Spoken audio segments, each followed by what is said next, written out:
In Japan, it's known as the Fair Lady. The rest of the world knows it as the Samurai. But one thing's for certain, whatever you call it, the 240Z is a fantastic package. 150 brake horsepower, 0 to 60 in 8 seconds. The 2393cc straight six is one of the sweetest you'll ever find. And here's the thing, this is a reliable supercar. It's a car you can use every single day. And that's why the 240Z is absolutely brilliant. So obviously you want to buy one, and who wouldn't? In the last 10 years, values have gone through the roof. And that's why we're here today at Bicester Heritage in England. There's good news and there's bad news. The good news is, because Datsun made 150,000 of them and more, there's plenty of spare parts around, plenty of specialists, there's second-hand parts as well. All the mechanical bits are sorted. There are even panels as well. Unfortunately, the bad news is, like any Japanese car of this era, the 240Z rusts. So let's start with the bodywork.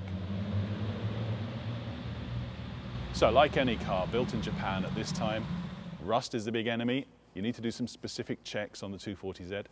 Along the front lip of the bonnet, that's a water trap, rust collects there. Check inside the bumper because they rust from the inside out. Follow yourself around the wheel arches, do all the normal checks that you would normally do on any car of this age. The sills, get down and low and feel. If you've got a magnet with you, that could be quite useful. Slip it in a sock, put it against the bodywork and run it along. You might be able to find some filler there, be wary of that. All the way along to the dogleg at the back. The dogleg is a notorious rust spot. Check carefully for patch repairs here and also carefully for any patch repairs. It's extremely difficult to replace anything here with any great skill. It's very expensive. And these cars, 15 years ago, they were worth nothing. So you've got to check for bodges because back in the day, that's what would have happened. They'd have been patched up and thrown together. So look carefully for patches, look carefully for thick underseal or new underseal that might be hiding some kind of horror, because if there is something wrong here, you'll have to redo it. It'll be a restoration project and that will cost you money. Okay, now's the time to go inside.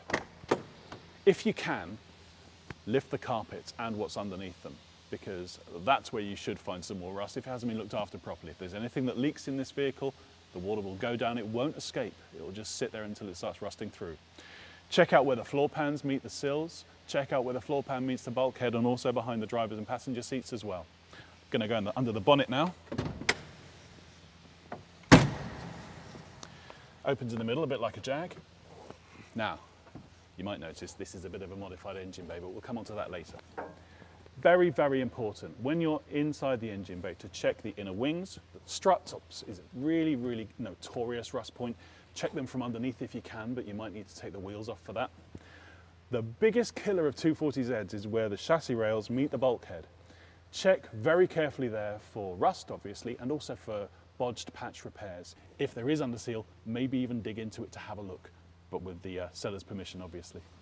When you're buying, it's worth having a really good scout around the engine bay, like you would with any car. Check for obvious signs of leakages, check for frayed electrics and wiring, check for all sorts of things that you normally would. So let's have a look underneath the oil cap. What you're looking for here is mayonnaise, where oil and water is mixed to congeal. That's the sign of a head gasket failure. Do the same with the radiator cap. Check inside there to see if there's any oil in the water. Similar things. All of these things could be negotiating points. Remember, if there is some mayonnaise underneath the oil cap, it doesn't necessarily mean there's been a head gasket failure. It might just be that the car's been left for a while and there's condensation underneath the rocker cover. The 240Z has got some fantastic little tricks up its sleeve. These lovely inspection hatches are just gorgeous. There's one on the other side there, so you can inspect underneath the battery tray as well. In all though, it's a great looking engine bay. Everything you can get at as well, so it's really easy to service at home. And servicing at home is made even easier by the nifty little torch. This one works. If the one that you're buying works, that's obviously the sign of a car that's been well looked after. So it's a great little toy. Okay, the interior of a 240Z is a vision in black vinyl and plastic. It's like the definition of the 1970s. Deep dials, you've got these fantastic vents in the seats, beautiful sculpted steering wheel. But it's not particularly strong as well. You've got to be careful to look for splits in the dashboard. That's a classic sign of a car that's been kept in a hot, dry state. You've got to look as well to see if the dashboard has been replaced. A good way of doing that is to check in the speedo here. If it starts at 20 miles per hour, then that's an original speedometer. If the oil pressure gauge goes up to 140 pounds per square inch, then you know you've got an original oil pressure gauge. It's not, you know, necessarily a problem, but it could be something you want to negotiate on. Everywhere, look for wear and tear. And if there is wear and tear, don't worry, because you can all be remade and there are plenty of second-hand parts around. But they're good negotiating points. There's always another thing to look at as well. If you check around the back of the seats here, lift up the carpets just here, both sides. And on one side, you should find an original jack in this hatch. On the other side, the original toolkit. Now, if they're both there, that's really nice because it means the car's been looked after and you won't have to go and find them yourself.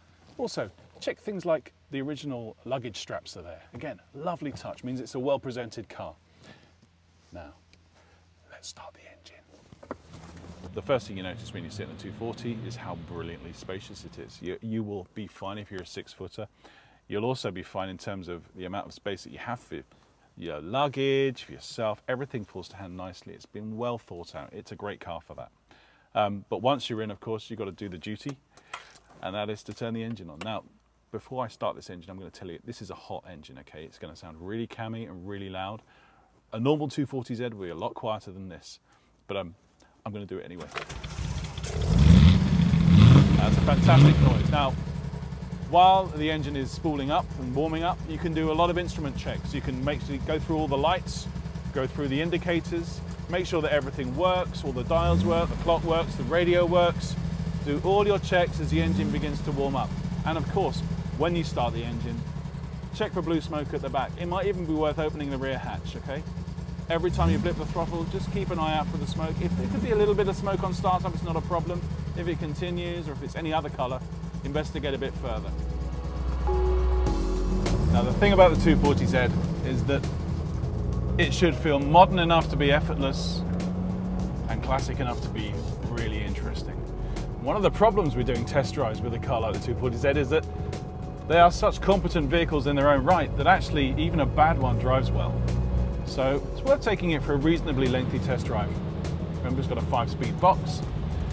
On the road, anything that feels vague in the steering, anything that feels vague in the suspension, check it out when you get back, because like any other classic car, a 240Z might well suffer from worn bushes, worn dampers and springs. It's all replaceable. That's the good news. One of the most important things to check on a 240Z when you're out on the road, if you've got some space, is the brakes. It should put up in a straight line. If it doesn't, you might have a bit of a seized caliper problem.